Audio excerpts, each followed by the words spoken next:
Good evening, everyone. Good to see many familiar faces, many students in the crowd. Very exciting. So on behalf of Alverno College and the Civil Liberties community, we'd like to welcome you to tonight's event entitled Poverty in Milwaukee, Who Can Afford Civil Liberties? I think you'll find we have a really excellent group of panelists here this evening. Our final panelist is on her way in traffic, so that's why we're a little delayed. But we'll go ahead and get started with some introductions. And I just wanted to set a little bit of framework for why this is so critical for us. And I'm sure many of us already know this in the room, but why it's so critical for us to look at civil liberties in the context of us being who we are at Alverno.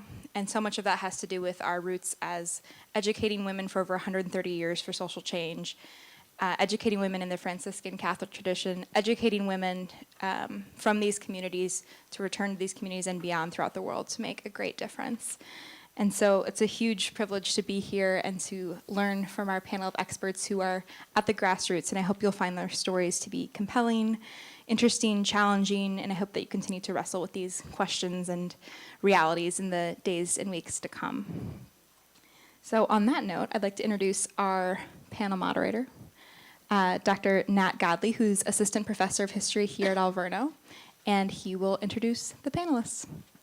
And before I forget, one other thing, if you'll see there's some small index cards on your tables. Those are for questions, so we will have plenty of time at the end for Q&A. So while panelists are speaking, if something really comes to you and you think you might forget, which is totally okay, you can write it down and we'll collect them at the end. And we'll have our panelists be able to answer some of those questions. All right, so let's get started. Thank you, Lisa.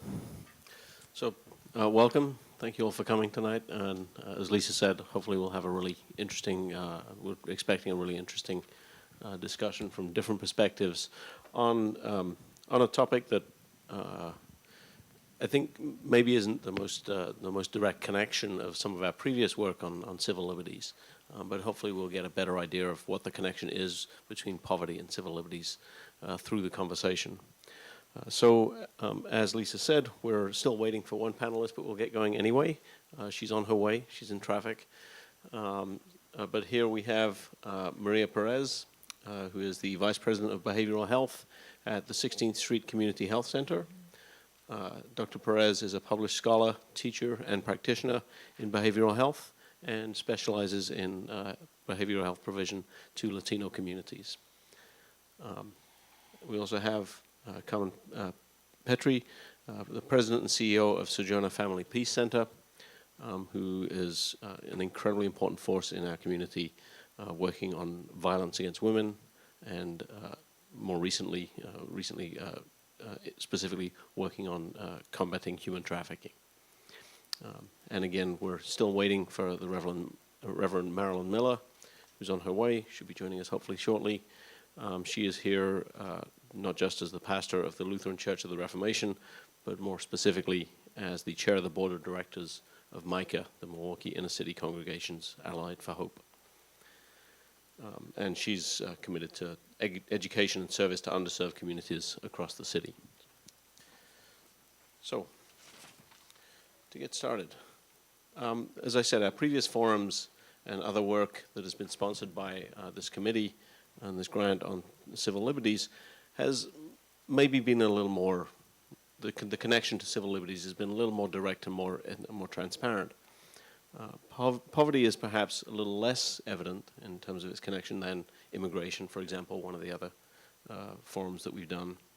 But it seemed to those of us who on the committee that it was important to bring it up, particularly in our community, as a force that does deeply affect civil liberties.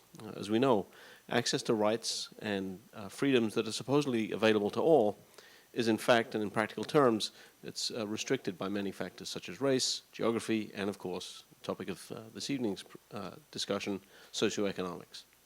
So from your perspective, how does poverty affect civil rights and civil liberties? Well, about 3 months ago when I said yes to this, my colleague Liz Marquardt asked, do you want to do this? I was like, sure. I have a great habit of procrastinating. So this week I looked at my calendar and I was like, why did I say I would do this? I don't feel qualified. I'm here to talk with you a little bit about our experience at Sojourner. That's what I bring to the table and what I offer. We served last year 11,000 300 people, give or take, and we had almost over 75,000 contacts with those individuals in 1 year. So we see many, many people who are hurt, who've been raped or battered, or their children have been hurt at a very difficult time in their lives. And the majority of them are at or below poverty, living on $15,000 or less, in mostly unemployed or underemployed or non-stable housing, and they've been in jeopardy because they've had to make choices that have made them vulnerable because of the poverty in their lives. So for me, what this has to do, what the work we do at Sojourner, why poverty is of concern to us is, you know, I've often said there's no such thing as life, liberty, or the pursuit of happiness if you're living in terror and you're living with someone who's hurting you constantly. And for our clients, they really literally don't have time to exercise their rights. They don't have access. Welcome, Reverend. Hi. Hi, everybody. So it's of great concern to us because it keeps our clients trapped in a cycle of violence because they don't have other options. They often make choices based on survival that make them vulnerable. So they stay with people who hurt them, or they enter into relationships to have housing or food or safety and secure, stable living conditions, but often what they have to sacrifice is their own personal safety. So for us, it's at the core of well-being. I brought along my Universal Declaration of Human Rights, which I think about all the time. And in here, they talk about our right to liberty and safety and security. And violence undermines that. And if you are living in poverty, you don't have access to the resources and tools. And that includes food, housing, and representation that you might need to access in court. So that's my brief overview around why this is of concern to Sojourner, and so many of our clients are at probably 95 or 98% are at or below poverty. So. Okay, thank you. You know, that's a hard act to follow. I'm just really happy to be here. It's a privilege to be among this panel. I'd like to answer the question from the perspective of who I am as a person, and I think that what I bring to the table is a journey that I've taken as a Latina, I think first and foremost as a woman, and to answer the question, I almost have to tell you a little bit about how I arrived where I'm at. So my parents are Cuban immigrants, and they came in 1962, obviously to start a life away from Fidel Castro's regime. So I'm one of 6 kids, and my first language was Spanish, and I have to tell you, I've wanted to be a psychologist ever since I could speak, probably. You know, y'all know Lucy on Charlie Brown? So that's me, giving advice for 5 cents. But I didn't know what it was called, and when I got old enough to understand, my mom said, "You're going to be a psychologist," and that is what I became. And as I was growing up, I always had a sense of, I guess, justice, social justice. I don't know where that came from, but I'm grateful that I have it. And I knew that there was a connection between that and psychology. Psychology, I have learned over time, is more than Sigmund Freud. And, you know, so I always had that love for psychology. And growing up, it was weird because I grew up in the suburbs of Chicago. And being a Latina in the suburbs of Chicago, more in the more affluent areas, I was growing up and subject to comments that I didn't understand targeted at me, and I was like, wow, what does that even mean? Because I was so unaware, and later to come to find that there's something here that's called privilege. And you know, and I've read a lot about privilege. I've talked about privilege to not only my staff, but when I was an educator. I think I still am an educator. And I think that there's this thing called guilt. You know, having guilt over having that privilege. Yet I've been humbled so many times in the field, and I can give examples of that. But I think I entered this profession and this desire to help other people with this naivete about the world, that I wanted to save the world. And I won't say that I'm jaded, because that ain't happening.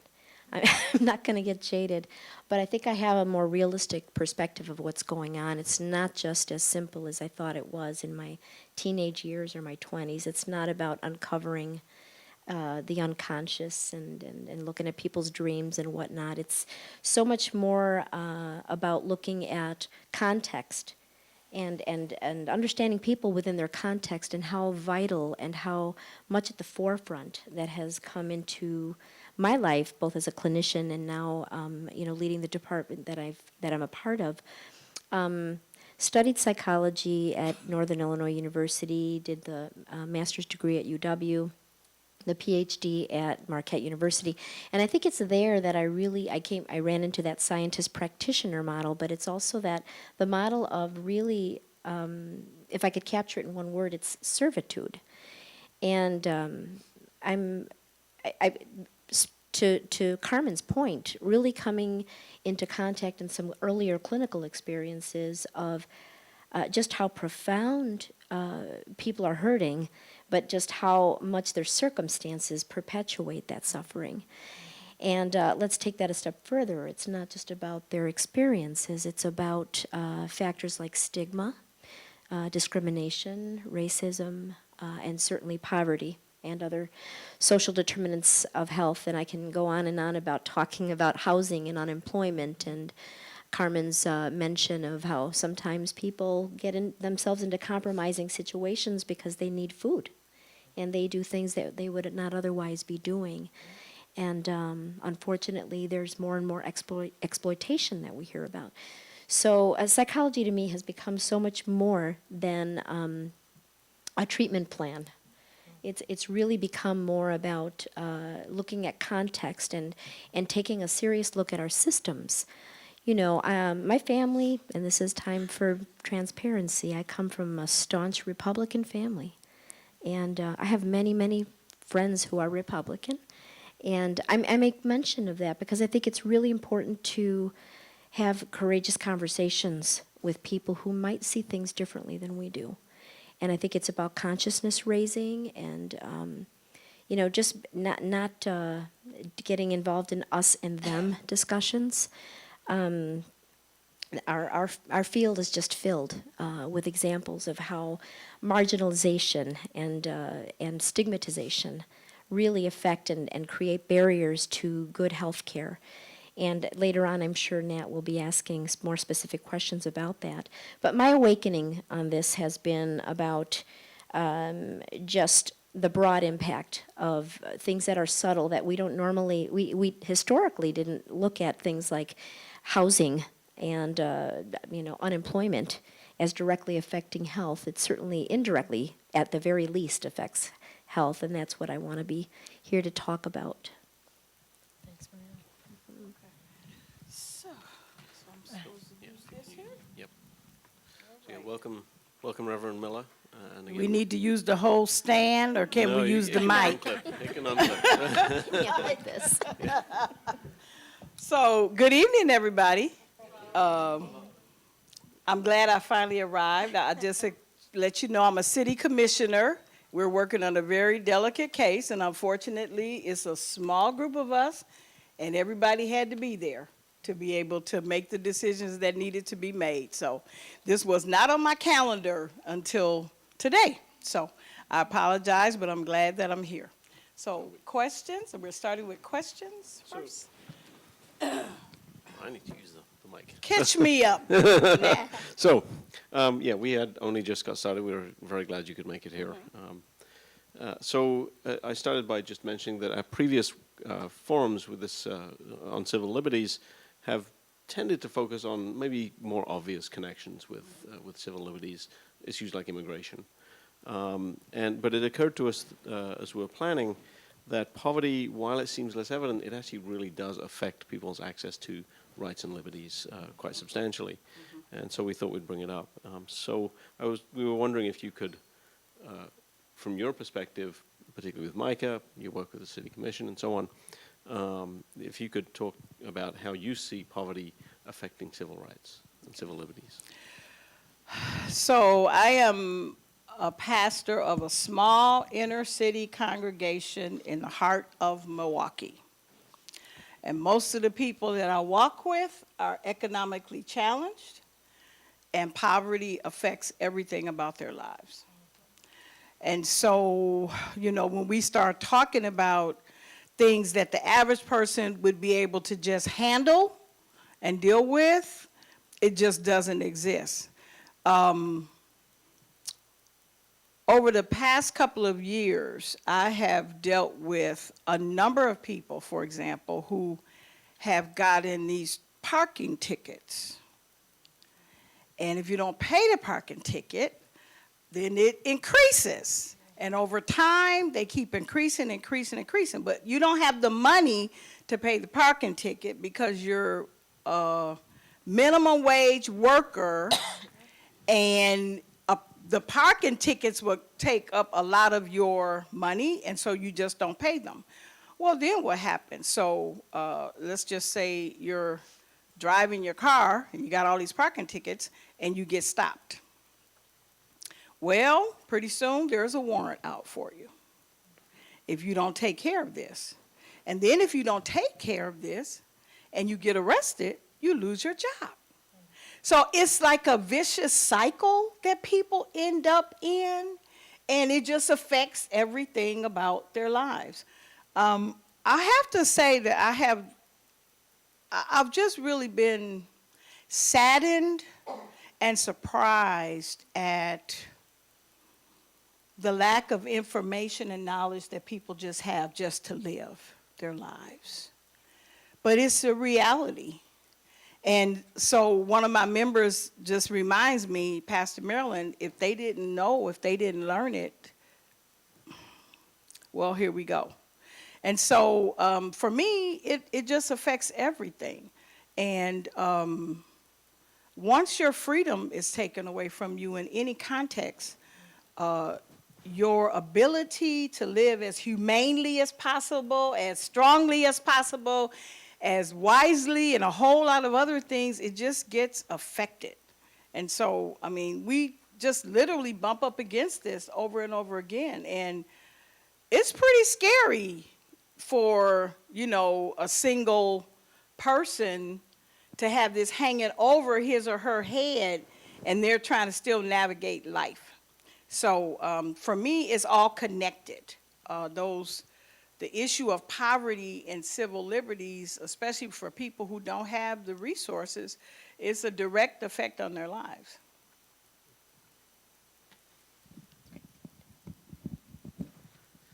Thank you. I think I'll just keep holding this.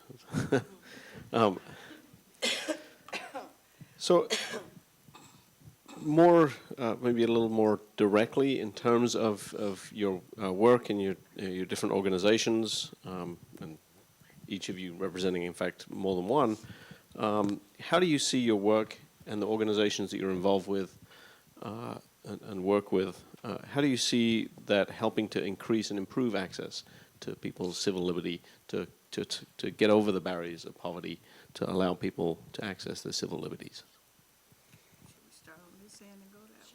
Sounds good. You take turns. Yep. So right now, Micah has 3 focused issues that we're working on: jobs and economics, and transit in relationship to that, equity and education, and then the criminal justice reform. So all of those have an element in them, as a matter of fact, as a part of the Gamaliel Network. Every issue that we take on, we have to do the analysis and the examination of how racism and poverty are part of that issue. So we've had to peel that back for each one of those issues. And so the jobs and economics, that's pretty obvious, right? If you don't have a livable wage job that you can take care of yourself and your family, it is easy for you to fall into, everything happens when you are caught in a cycle of poverty. So a part of what we're doing is we're trying to get jobs increased in the city of Milwaukee. There's something called transitional jobs. How many of you have heard of transitional jobs? So some of you have. Okay. So they have found that it's been a good entree point, especially for people who have felonies and have been incarcerated for long periods of time. It gives them an opportunity to at least get back into the workforce, get back used to working every day and doing all the things that you need to do to be a successful citizen. So we're trying to get that program expanded in the city of Milwaukee across about 12 zip codes. The other issue that's related to that is the transit issue, transportation. If you don't have a car, and a lot of people don't have a car, it's difficult to get around in the city of Milwaukee and get cross Milwaukee from Milwaukee to the suburbs. And we know this is a gatekeeper for us. I mean, we just had a big fight for the last 2 years. We supported for 4 years Route 61 and Route 6, which 61 proved to be successful. And thank goodness the council did approve to extend it to August 2019. But right now, Waukesha doesn't want to put any money in the game. So we have an issue of trying to get the suburbs to participate in making sure that everybody has access. Equity in education, Milwaukee Public Schools. That's one of the issues that we're trying to address, because if you don't get a good education, everything else is affected in your life. So it is critical.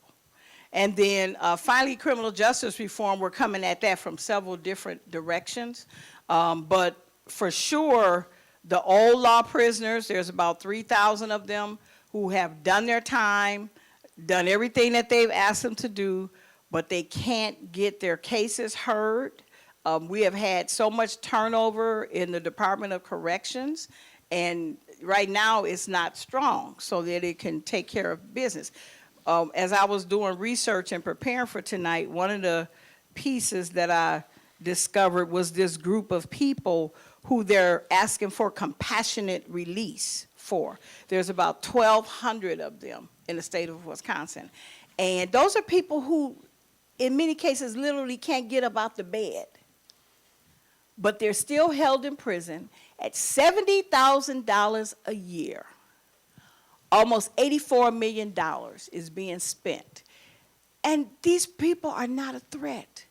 They're so sick. Many of them are bedridden, but it's so complicated. So, I mean, this is the kind of stuff. So these are the things that Micah is working on. Thank you. That's inspiring, yeah.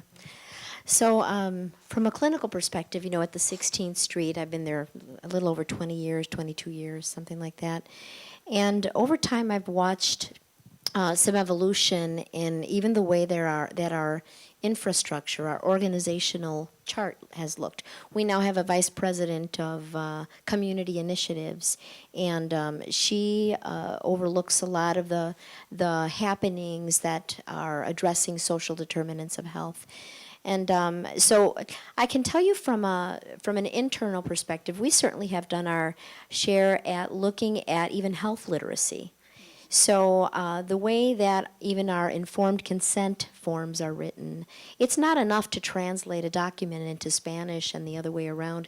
It's vital that patients understand what informed consent is, what they are consenting to, that they even have a right to refuse treatment. That's a novel concept to many.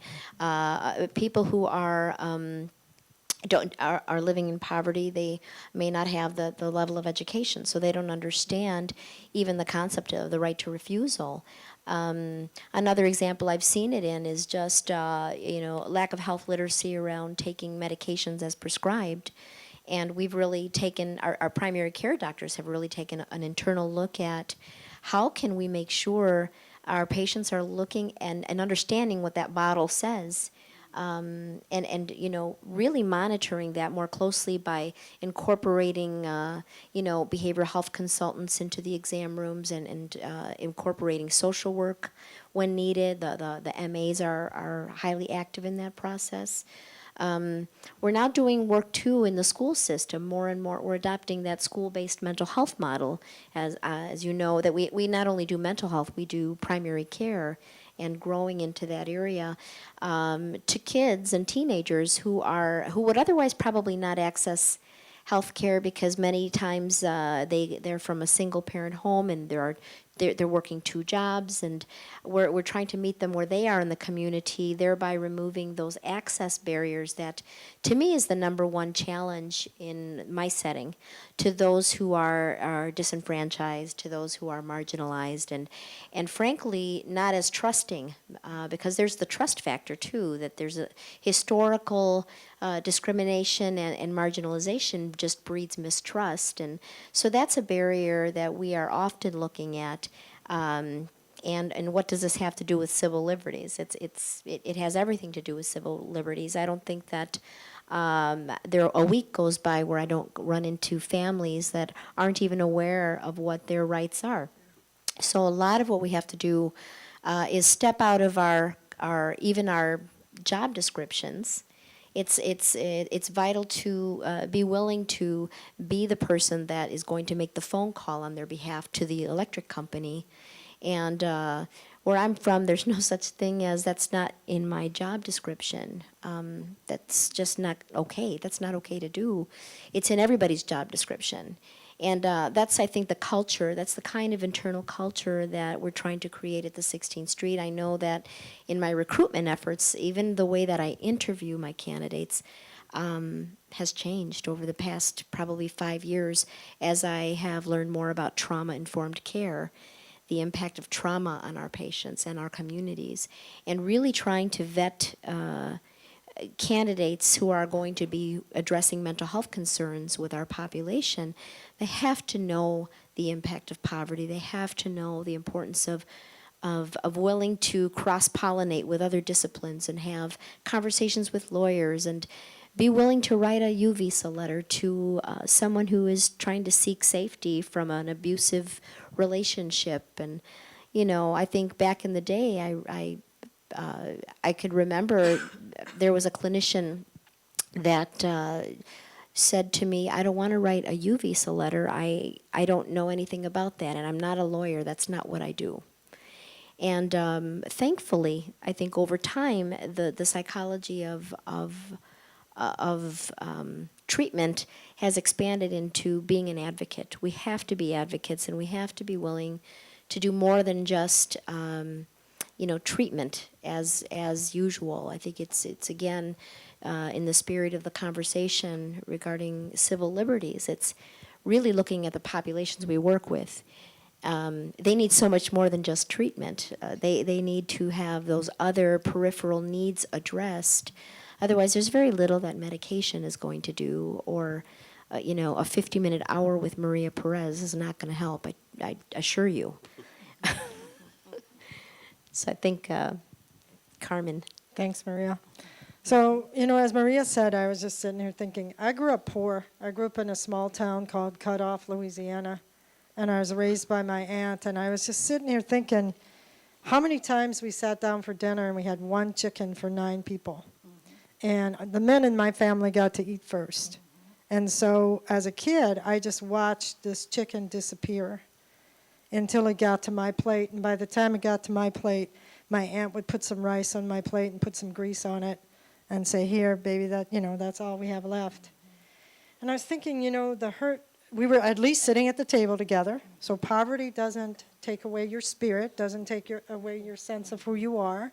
It just challenges you by always giving you this experience of not ever having enough, ever, and you just never have the predictability in your life. I think that's the hurt and harm that poverty creates. You just have this unpredictableness in your life every day. Where am I going to sleep? Where am I going to eat? Where am I going to live? Am I going to have enough? And that's the hurt and harm that happens to your spirit and your sense of self. The second thing I think it does in this society is we have a hatred of poor people in this culture. We have this unexamined intersection in Milwaukee, and I think nationally, intersection of racism, classism, and sexism. And when I say that, that sounds much different than when I say the hatred of black and brown people, the hatred of women, and the hatred of poor people. That's really what's happening at that intersection. We vilify people, and that's the second hurt and harm that poor people walk around with, is they feel less than. I can't tell you how many clients have said, or I've heard women say, I didn't feel like a human being. Well, that's because they don't get treated as human beings, right? So poverty, I think, causes hurt and harm to a person's spirit, their sense of self, because of that unpredictability. At Sojourner, there's a couple of things. We do many things, but the first thing is we have a no wrong door philosophy.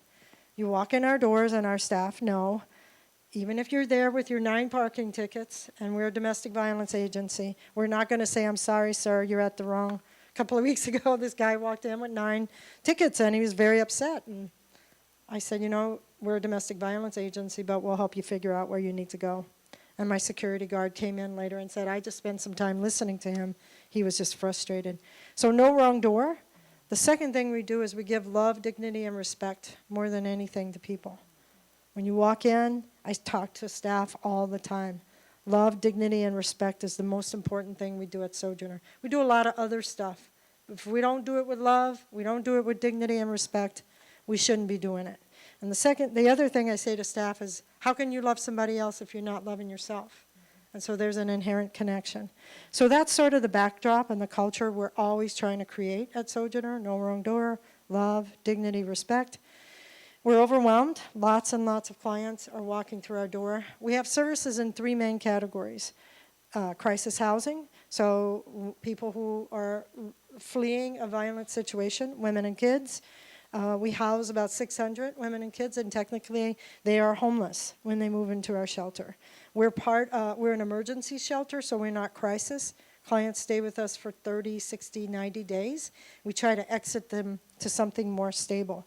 They come in, very poor. We give them bedding, beds, meals, child care, and support and assistance while they're with us. So crisis housing, we run our hotline out of that structure as well. Individual support and systems advocacy. So here's the things we hear from clients.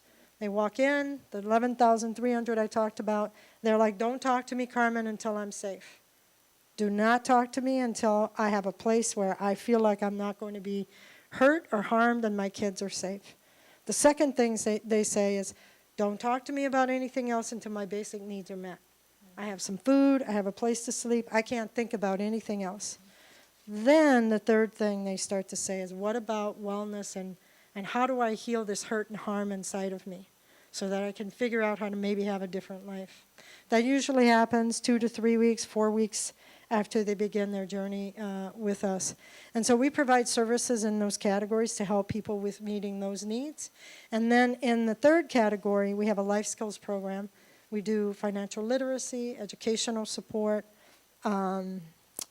jobs, workforce development. We have Goodwill on site. We work with all of the providers in the community, try to help people get employed or move to that next job and create a career path for themselves.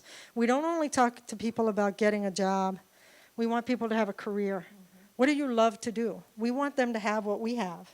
We want them to wake up every day and feel like, wow, I love what I do. I'm going to a job that I absolutely love to do. And that's the other thing we do to people who are poor, is we somehow think that they're other, that they don't have the same dreams, expectations, wants, and desires that we do. And that's not true. They are us, we are them. So this life skills category is about helping them with financial management, going back to school, getting a job, and wellness. And then in our other categories, we provide lots of access to transportation, taxis, bus tickets. I want you to imagine the worst day of your life. Or imagine you were raped or battered or your kid was hurt and you got to get on that bus and you have 4 kids that you got up and tried to get to school. And now you got to get on the bus and you've got to take 3 or 4 buses to get to services. And you don't have time for health care, no matter if you're injured or not. You have to go talk to somebody down at the courthouse, or you have to go to the Sexual Assault Treatment Center, or you have to come to Sojourners Family Peace Center to talk to a DA. That is hard work. That is survival right there, right? So at the worst time in your life. So what we do is we provide transportation, cabs, bus tickets. We provide access to attorneys who can give you legal advice. We partner with Legal Action, Legal Aid, Central Legal, private law firms who can help you when you need representation in the criminal system, child court, family court arena, children's court arena. We try to level the playing field because those systems, if you don't have an attorney, are stacked against you. And if I have money, I can hire an attorney to represent me. If I don't have money, then it's much more difficult. I have to do it pro se. And maybe I have all kinds of other barriers, language barriers. Maybe I can't read and write, you know. So we provide access to those services. We also provide access to security deposits for clients trying to move out into safe and stable housing. I don't know if you've had a chance to read the book Evicted, but his research showed that the #1 reason landlords are evicting people in Milwaukee is domestic violence. Now, it's not legal to do so. There's an ordinance against it, but it doesn't mean landlords don't do it and can't do it. And it happens all the time. And the housing stock in this city is substandard, right? So what that means is you have to live in a substandard house. So we try to help you with security deposits. We try to help you with a job so you can sustain your living conditions and hopefully continue to improve. And I've been thinking about a woman. I remember her telling me years ago she was homeless with her 4-year-old and met a guy on the street and went to live with him because she needed a roof over her head and over for her 4-year-old. And every night he was raping her with the 4-year-old in the bed. But that was just the price of what it took to have a house. So when I say they're put in positions where they have to make choices that make them vulnerable, that's what I mean.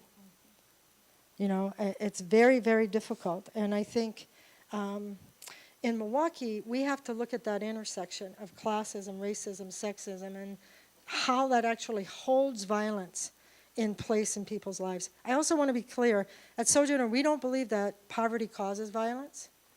There are lots of people who are poor who never have problems with violence. So we don't want to go on record as saying it's a causal factor, but it contributes to the complexity. And it makes people more vulnerable.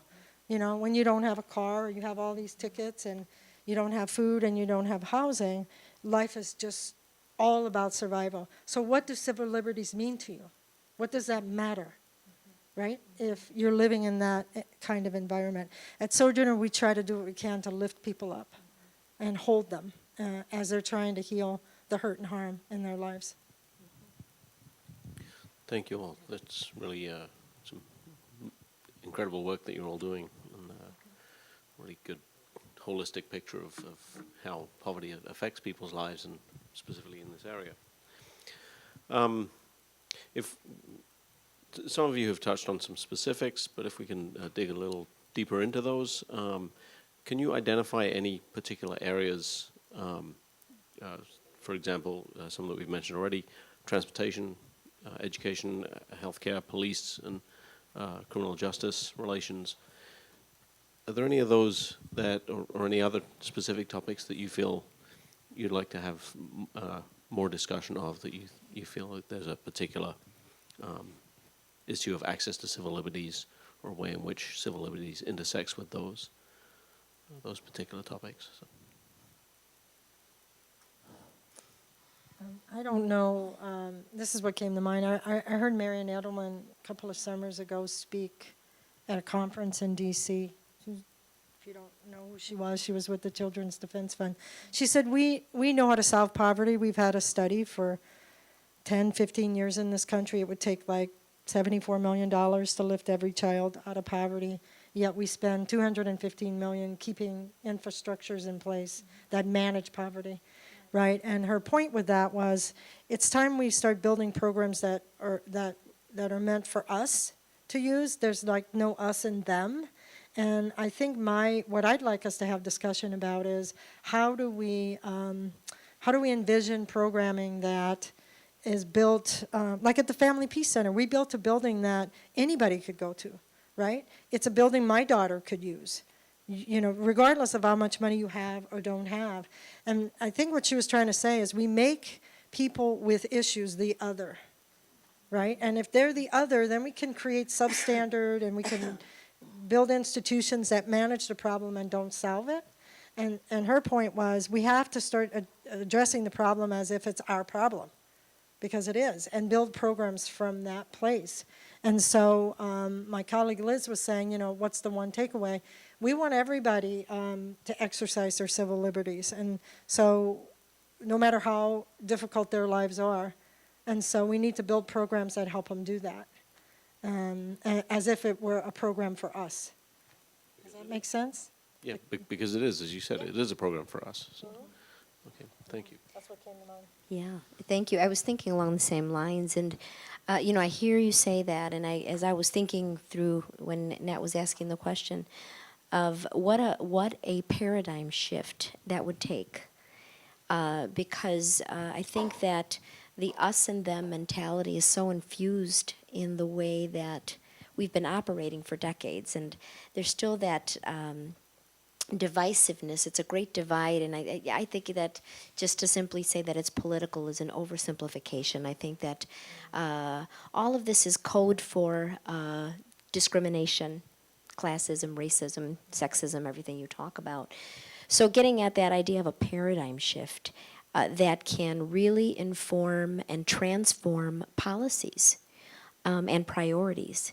And again, I keep thinking about paradigm shift because there's always going to be naysayers. There's always going to be people that argue that infrastructure or highways are more important. There's always and I'm not necessarily invalidating, but I start to invalidate when it crosses into basic human rights. And if we treat problems as if they are our own, and they essentially are our own, because to not address and help all, I think has more societal costs to us. Eventually, you know, financial costs, health costs, educational costs, just more widespread depravity, for lack of a better word. It's scary times. But you know, if you think about paradigm shifting, I'm really doing a lot of that in my team right now to really transform the way that organizations think. So for example, I think a lot of clinics out there have policies and procedures that are trying to address the high no-show rates for some of the clinics that we have. High no-show rate is a big problem because if you have a lot of no-shows, you can't keep your doors open. You have to stay financially viable to keep your doors open. So what do? Oftentimes it's common practice to create these policies that, strike 3, you're out and you can't come back to our clinic. Okay, this is a very complicated problem because then what happens is that they come to their 4th appointment and they're turned away when they had to take 3 buses to get to the clinic and drop their 4 kids off at the school. And I'm not saying I have the right answer because I know that clinics have to keep their door open, but we have to be more innovative. And I think that our ethics have to inform policy. We have to put ethics and humanity first. And I know that sounds pie in the sky, and I'm okay with that because, I just want to put the question out there, got a better idea? Because what's been going on isn't working. Yeah. So as I was sitting here thinking, when I started the conversation, I was talking about that Gamaliel requires all of our affiliates across the country to be able to do an analysis of an institution or a system. And I think for me as a person who, I have been doing anti-racism training for a long time, it's critical that each of us has analysis and understanding about how these things are put in place and maintained, and then to be able to examine how I am complicit in maintaining it.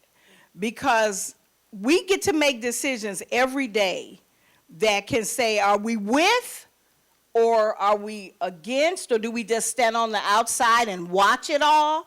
as if I don't have anything to do with making these things change or whatever. I mean, I will go specifically because I'm a part of the faith-based community, to the faith-based community in its complicity in maintaining the other. It's one of the hardest things that I deal with. As an inner city pastor, we have suburban partners who just flat out won't even come to our church. And I have the hardest time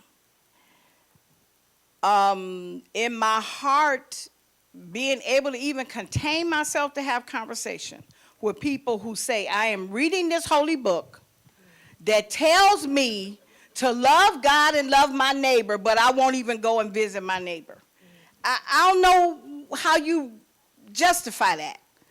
And so I struggle a great deal. And I'm going to tell you, it's just because I can't not be here, because my heart won't let me, my spirit won't let me go, that I just have to keep raising this, right? We are complicit. We have to examine our own lives. Who are you in relationship with that does not look like you, does not sound like you, doesn't live in your neighborhood, doesn't know maybe some of the other people in your family? Who are you in relationship with? Because we all have this opportunity to be in relationship with people who are very different from ourselves. That's what makes it rich. And we're missing it. We're totally missing it. And it just keeps us divided, and it keeps all of us trapped in some kind of way. And so, it's, I do a little agitation here for all of us. How will we be different when we leave this place, right? Because we should be accomplices for our brothers and sisters who have to face poverty on a daily basis. Somewhere we need to make a connection and be a part of some kind of transformation of some part of a system. It's a whole lot of them. Pick the one you want to deal with, okay? And everybody gets to choose one. Pick what stokes you and makes your heart beat real fast. But all of us can get a part of this and make a difference so that, right, people can live with liberation, because that's what we're talking about, right? To be able to live with liberation. The sad part about it is most of you don't know you're not free. You're not liberated. You're bound by the systems that we live in. All of us are. And that's our work, is for our own liberation and the liberation of all that are here on this earth. And we need to liberate Mother Earth. So, we got all of that going on. So, yeah. Way too much. No, that's So- great. No big deal, yeah. So I'd like to draw out some themes that came out of that last set of responses, and to think about going a little deeper into what you were suggesting, and the way you phrased it in terms of how do we shift that paradigm. All three of you are engaged constantly in trying to change people's minds about these issues. What are some of your strategies? What are some of the ways that we can do it, both on individual levels, as you said, talking to people that we aren't like, that don't think like us, that don't have experiences like ours? And in particular, how do we combat, either on an individual level or on a policy level, on a social level, the perception that so many people have that economic issues aren't rights related, that economic issues are either an outgrowth of bad choices or of bad character traits and so on. How do we shift the conversation and shift that paradigm and reach out to those people and persuade them that the people that they see as different from them are us, not them? I've learned that shaking them doesn't work. But it feels good, right? I heard Carmen say something about courageous conversations, and that's a really important piece. You also mentioned it in your way of expressing that we have to find some courage. And every person in here has to figure out, how do I want to, first of all, open myself up? what don't I know? Because unfortunately, a lot of what we get in school, it doesn't educate us fully for just really living with the biggest breath in the world. So first of all, I would highly recommend that, as I said before, for me, every person in here needs to understand how these systems work. So you need to be able to analyze from every angle, like Carmen said, the racial construct, right? The class construct, the heterosexism, sexism constructs that every last one of our institutions was built on. Because if you don't understand that, you just keep buying into it thinking that, okay, that's the way it works, that's the only way it can work, and it's not, if we want to change any of it. So I really, really would encourage that to be one of the things that every person work on, that you get that kind of understanding and be able to do that kind of analysis. And then that you actually participate cross-culturally, cross-class, cross-people in things where you get to rub up against what you don't know. We didn't learn history very well in this nation because it has not been taught from the perspectives of all. So go back and really learn the history of this nation and really what's going on. So you really know what we're dealing with. Because if you don't do that, you don't know what we're dealing with. And you do come out with these false understandings of, oh, it's just the people's fault. No, it's not. You go back to the inception of this nation. It is built into every system. So, no, you have to understand that's how this works. If you want to change something, you have to understand how it works. I think about how attached people are to the way they are taught. You know, and I don't even want to say they, we get attached, we get fixated, and then to change a belief system or assumptions becomes a chore, it becomes a journey. But I think that, I don't remember who said it, but who said that the unexamined life is a life not worth living or something like that. But getting back to the question that Nat proposed, which is, what are some strategies? I do agree that courageous conversations, of course. But I also think, and I'm just thinking into what I'm trying to do with my teams, I want to believe that I am trying to understand people who are different and coming from a place of compassion. And I'm talking about people who hate. I am really trying to understand people who hate. And I don't do that by saying, why do you hate? I really try to engage conversation with people who think radically different, who don't understand. And I also have to borrow from my training, not as a psychologist, but as a scientist.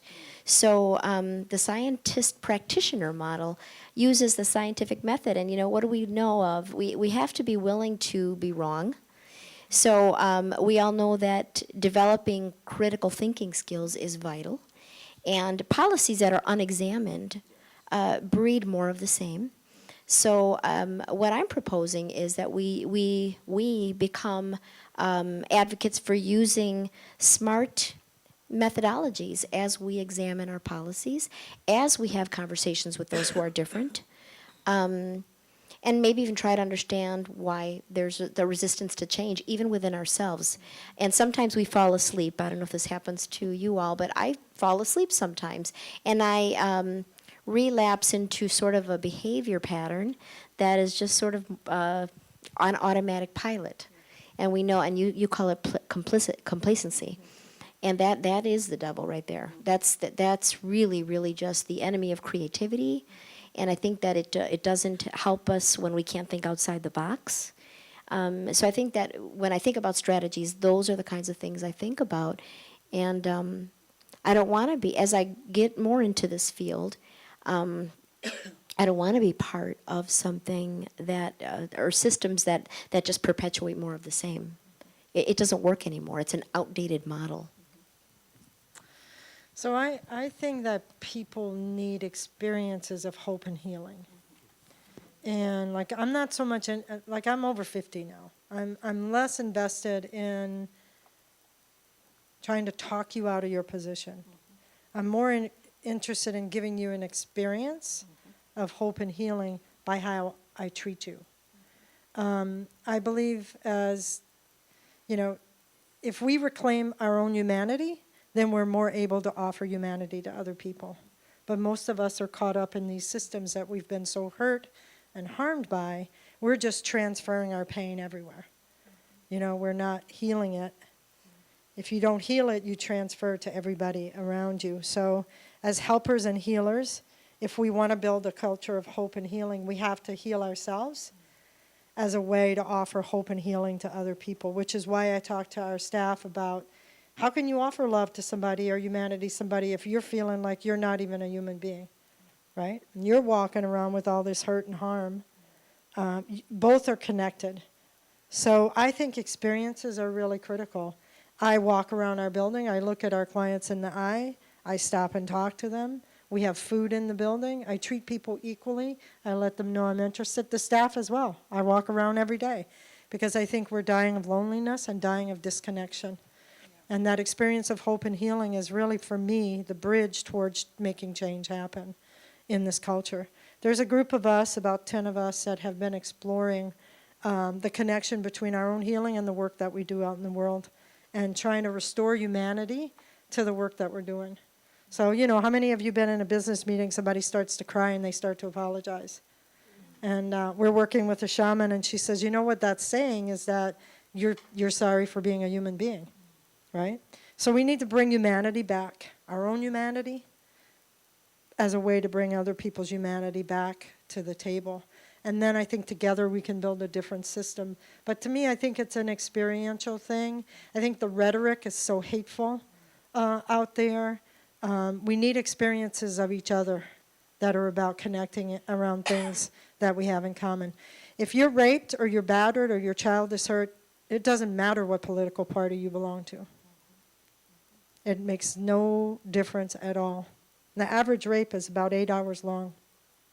It doesn't care if you're Republican, Independent, Democrat. It does not matter. It's a bipartisan issue. Not having enough food. Sitting at a table with no food, sitting on the street, living under a bridge, doesn't care whether you're Democrat or Republican or Independent. So to me, it's about our humanity, and we had better start reclaiming our own humanity because you can't offer anything to anybody else if you're so hurt that you're walking around the world believing you don't deserve anything. How can you help others when you come from that place? I was also thinking about a story. I was in a class, we were looking at scaling projects around the country, and there's this guy in Philadelphia that was looking at scaling a workforce development program that he did for youth, and he was looking at where in the country he could replicate this program. And the biggest challenge he got from people in Philadelphia was he built this big, beautiful fountain in front of the building. And everybody was like, why did you do that? You're trying to help people who are low income. And he said, poor people deserve beauty. Just like we do, right? Again, it's that humanity. Whatever you like to do in your life, people who don't have money or are living in poverty, they like to do that as well. Listen to music, look at art, have good transportation, safe house. They're no different. That's why I think it's this lack of humanity, that if you can't be in touch with your own humanity, you cannot offer it to anyone else. And that's the way that we're going to build a culture of hope and healing. And not just about talking about what trauma is and traumas have. Yes, that's an important conversation. But at Sojourner, we're focused on hope, and we're focused on talking about what does it really take to heal. Thank you. So I'd like to open it up now for questions. So I believe we have, Lisa, are you collecting the questions and bringing them up? So. And also if people have thoughts of, I know we have some active and also some budding practitioners in these kinds of careers in the audience. If you have ideas of how you have tried to to open these kinds of conversations, to enact these kinds of changes, ways that we could think about shifting the paradigm, as you said. So, please offer those as well.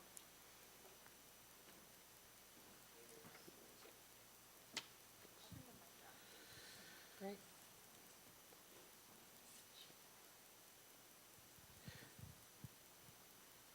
So one question is, how is access to green space, public parks, etc., understood as a civil liberty?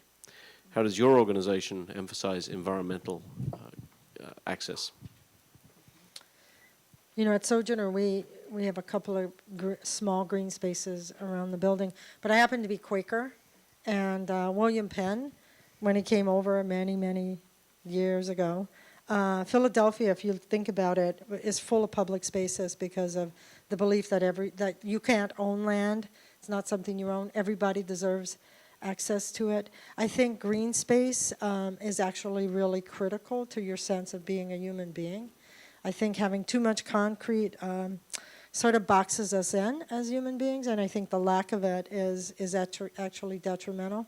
I think we also live in a city that was founded on socialist principles. Frank Zeidler, and that's why we have a lakefront, and that's why we have so many parks. And I think you shouldn't have to have access to money to get to the lakefront. Right. You know, so to me, it's really critical to quality of life, and it should be enjoyed by everyone. So, a part of what we do, just if I just use the church as the example, is just try to get our people to use the facilities right around them, because people don't even often recognize that this is available for them and that they can just walk over there and use it, right? But so, yeah, we're near Washington Park. So we take the young people over to Washington Park. We have a garden, you know, a neighborhood garden. So a lot of it is exposure and talking to people and making sure people have access to these places. I mean, even planting the seeds, like we have a summer program. What did we talk about? Last summer, the ecosystem. What is the ecosystem? How are we part of the ecosystem? What does that mean? So for these young people, you know, 10 and over, they need to start learning about these concepts. A lot of adults don't understand anything about these concepts. So we're trying to at least plant the seeds there.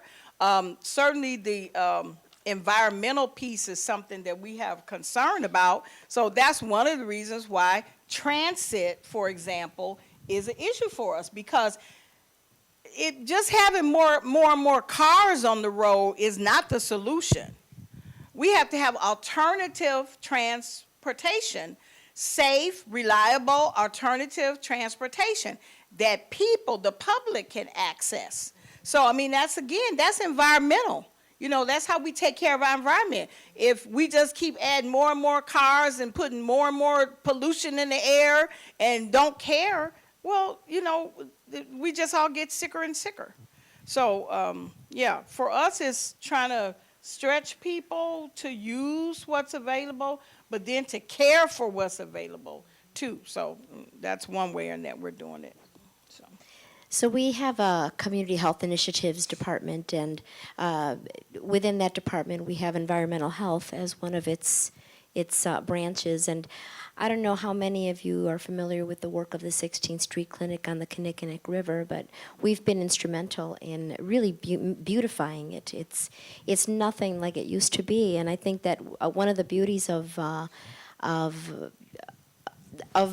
looking at health from that environmental perspective, you know, and also pulling in what we've been talking about, that yes, poor people love and deserve beauty as well, and it's a beautiful thing to pull the community into these endeavors and getting them to beautify their communities. And we have had an award-winning lead program too, that we've done a lot of work with removing lead from houses in the various zip codes on Milwaukee's south side. And we also have a garden at our 20th Street location. In fact, I had a child, a little boy who was 9. He had obsessive compulsive disorder.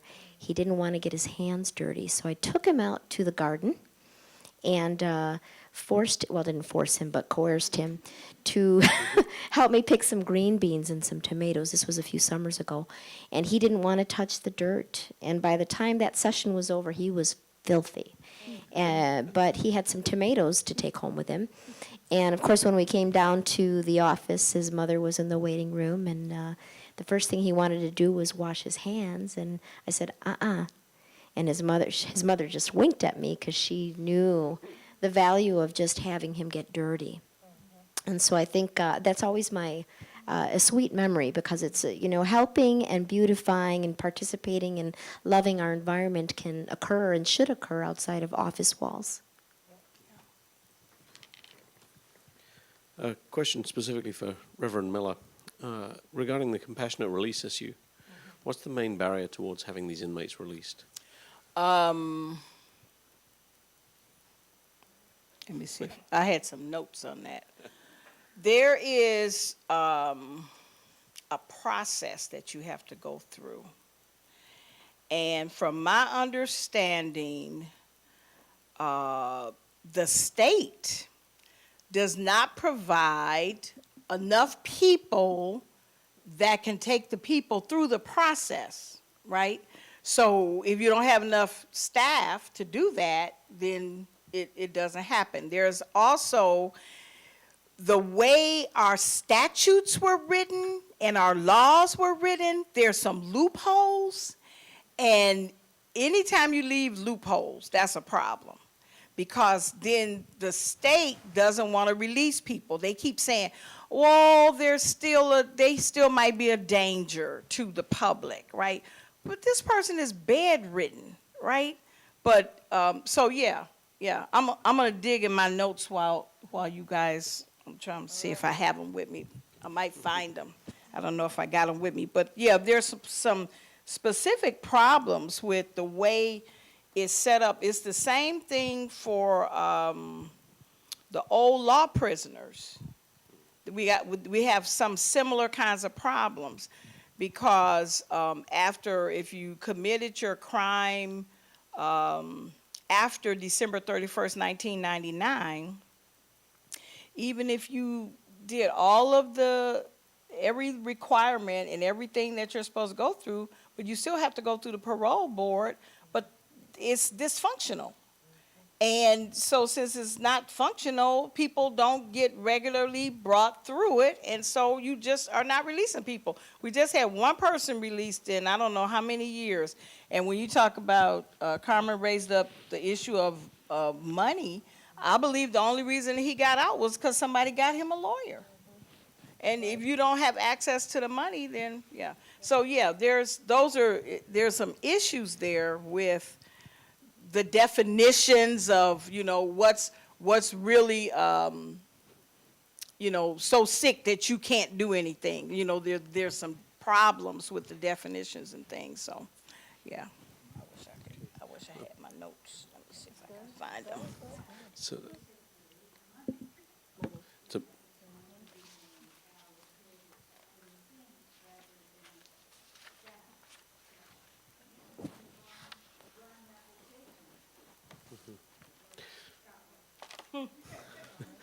So yeah, I'll just repeat for the microphone, in case people couldn't hear it. But you're saying that it's a question of resource allocation, of the state not choosing to spend the money on the staff that could process these appeals and petitions for the compassionate release, whereas in fact it's more expensive to keep these individuals in detention rather than to process them, get them released.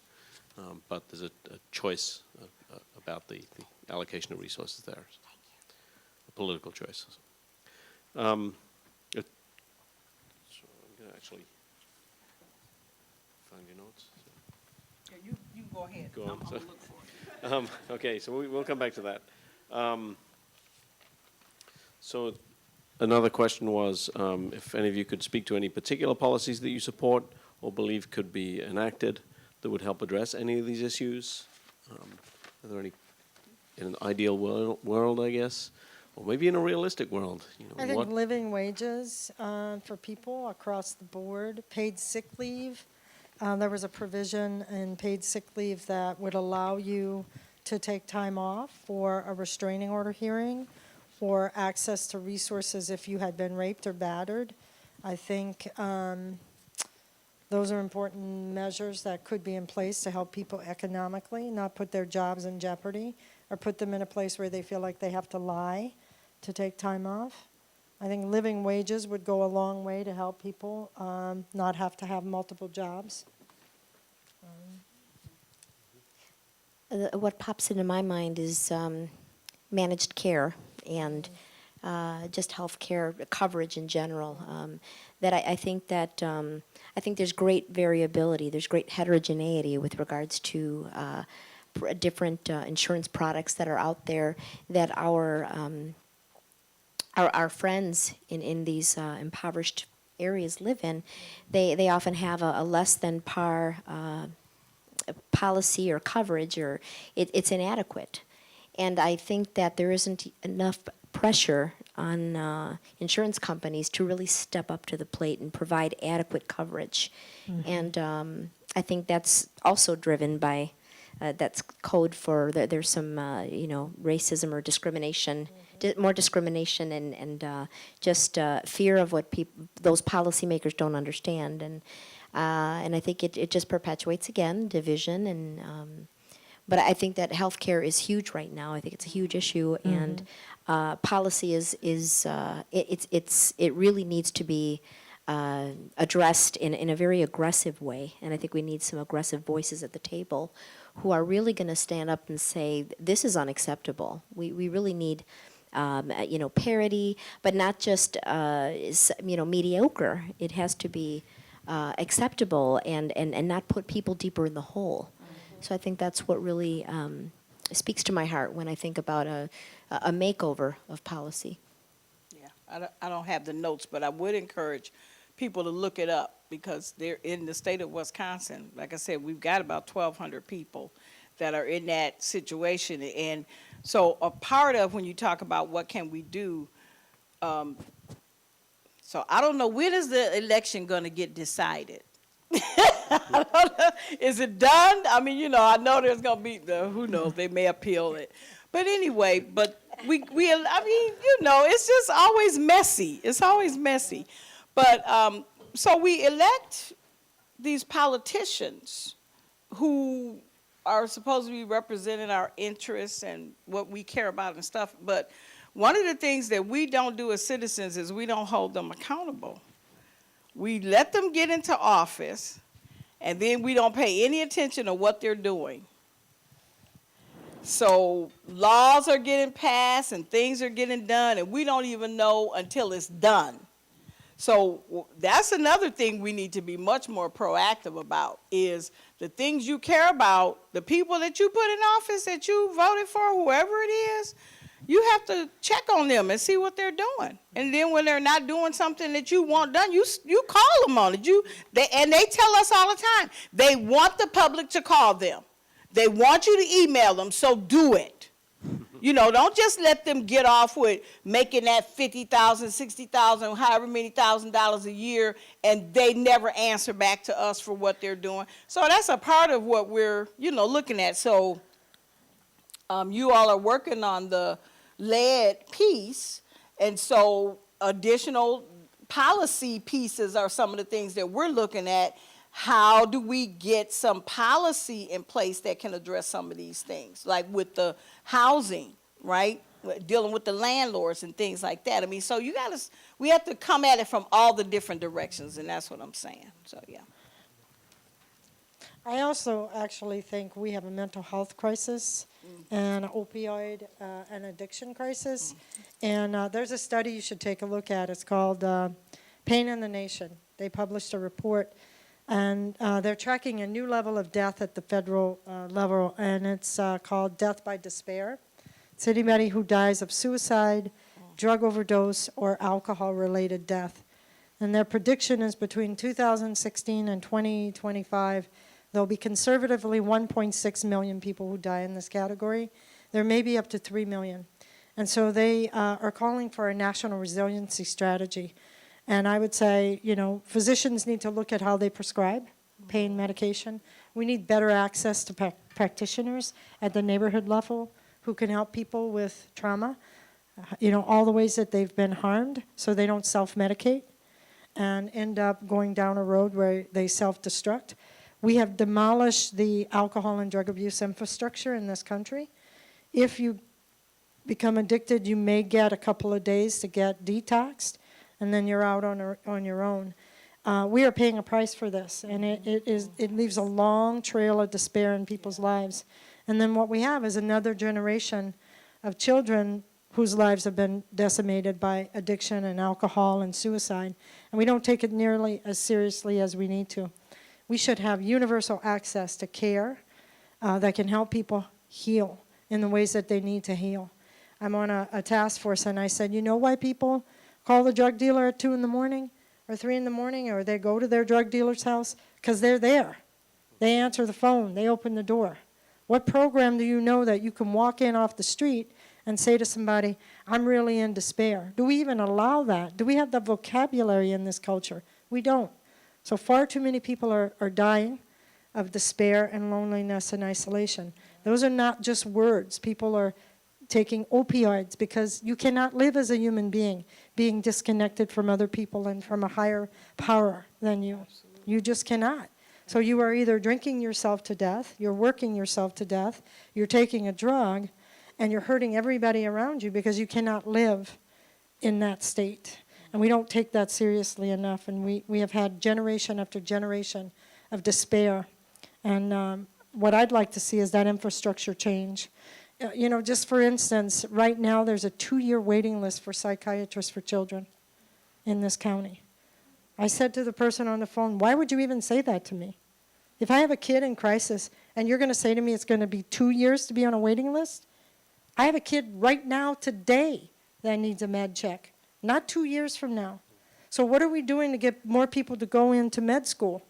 Making that free, making it available so our communities at the neighborhood level have practitioners, psychologists like Maria. We should self-fund those educations so they can be everywhere in our community, in our churches, in our schools, in our public settings. It's long past overdue that we provide people the resources they need to heal themselves. We're paying a price for it, and it's not just, we have to think differently. I'm kind of passionate about this issue, sorry. Despair isn't, death by despair, that's an awful phrase. Yeah. Yeah, it really helps us think about it as that kind of public health crisis that does affect all of us and has this enormous effect that we often, we otherize. We say, that's not us, I don't know anyone in that situation. Right. So just to finish up, I've got a couple of fairly general questions that give us some takeaways that I'm going to try to roll together as best I can. One is, what are the most difficult systems of thinking and living that keep poverty to be an overriding pattern?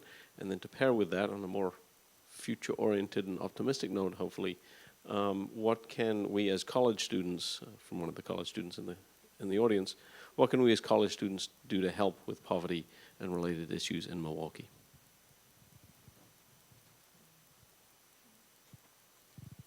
So systems and how to address them for the next 40 years. So. Well, I would just start with some of the conversation that we've already had. You have power and you're not using it. What can you as college students do? You're educated people. You have knowledge, you have information, you have access. Use it. Get involved in something that you want to change. Doesn't matter what it is, but if it's affecting human beings, you get to participate in it, and you get to be a part of the change. And you can do that right now. You don't have to wait until you graduate. As a matter of fact, I highly recommend that you get involved in something because it will prepare you for when you graduate. Because you will have some real world experience with some lived people that you have walked with, talked with, learn what you can't learn in those books from is critical. So as college students, you can do so much, but you have to be open to these relationships that we're talking about, right? Being allies and accomplices of people who just need people to walk with them. Just be somebody that cares about them as a human being. And there's so many different ways that you can do that right now. You don't have to wait. So I'll stop. Thank you. I guess I want to add is, be hungry for change, be hungry for encounters with diversity, people who are different, and it also to the Reverend's point is, we all have a voice and we have to not be afraid to use it.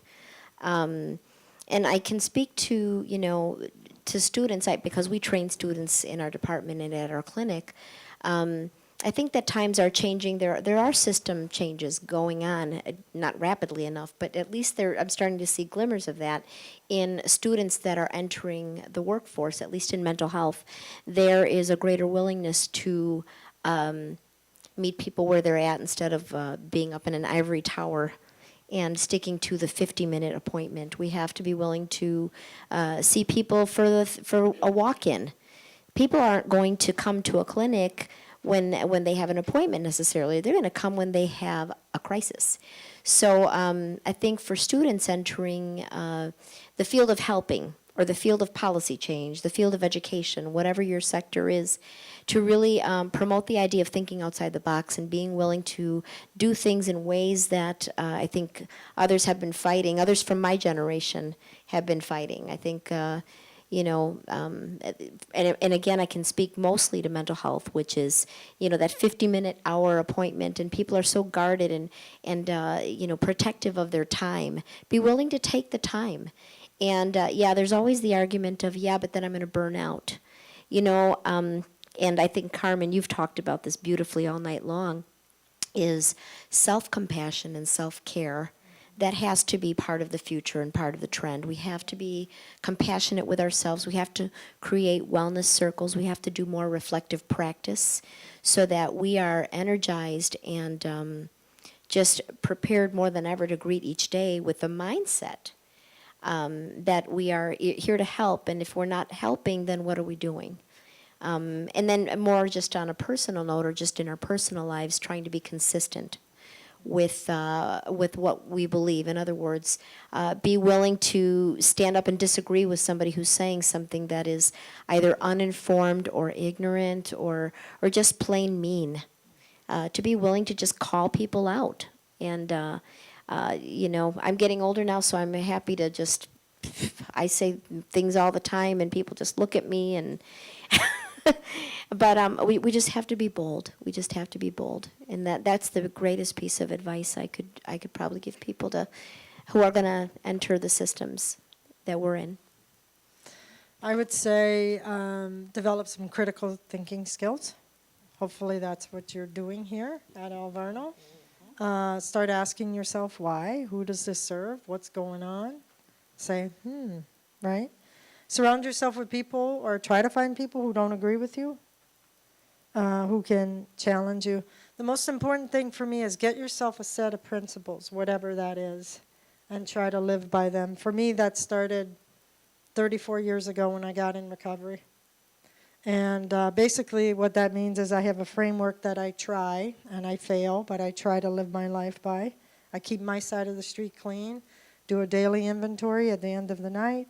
Was I loving and kind to everybody? Was I resentful, afraid, angry? Do I owe someone an apology? Is there something I'm holding on to that is making me uncomfortable that I need to clean up? And then I try to tell somebody else about it. And then look for somebody that I can help. When I open my eyes in the morning, I try to say to my higher power, God, help me be free of fear, anxiety, resentment, and self-pity so that I can be of better service to you and others. Whatever your religious background, none, if you're agnostic, atheist, whatever, a set of principles will give you a framework for your life.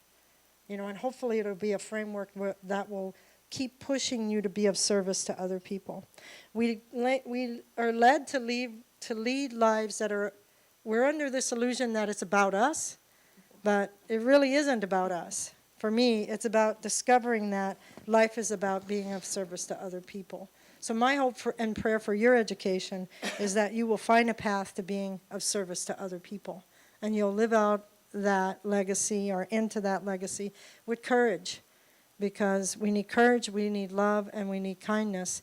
And, you know, like the Reverend said, who are you eating dinner with, going out with, talking to, inviting to your house that doesn't look like you? Who? And if you're not doing that, you need to start doing it. You need to start supporting people who are living a different reality, because it'll make you a better and different person, and it'll open you up to the world, I think, in a bigger way. So that's my advice. Well, thank you all for some stark truths, but also hopefully some practical ways to go out there and build a freer and more humane society. Thank you very much. Please join me in thanking them. Thank you. And thank you all for coming here and engaging in this effort to, again, build a freer, more humane society and be us rather than them. So, thank you. Two quick announcements. One is we have a little box that I will hold up, and look for the blue sheet that you had that was in your little pamphlet. It's an evaluation. We love feedback. This is Alverno, after all. So feel free to take a few minutes to do that, get some snacks on the way out. And lastly, our next event, save the date. You can just put in your calendar tonight. April 10th, 2019. And our talk is going to be entitled Life Without Liberty, Civil Liberties After Incarceration. So we hope you can join us. And again, thank you so much to our wonderful panel. You know, there was some great truths and great honesty and great wisdom shared tonight. So thank you. Have a good night, everyone.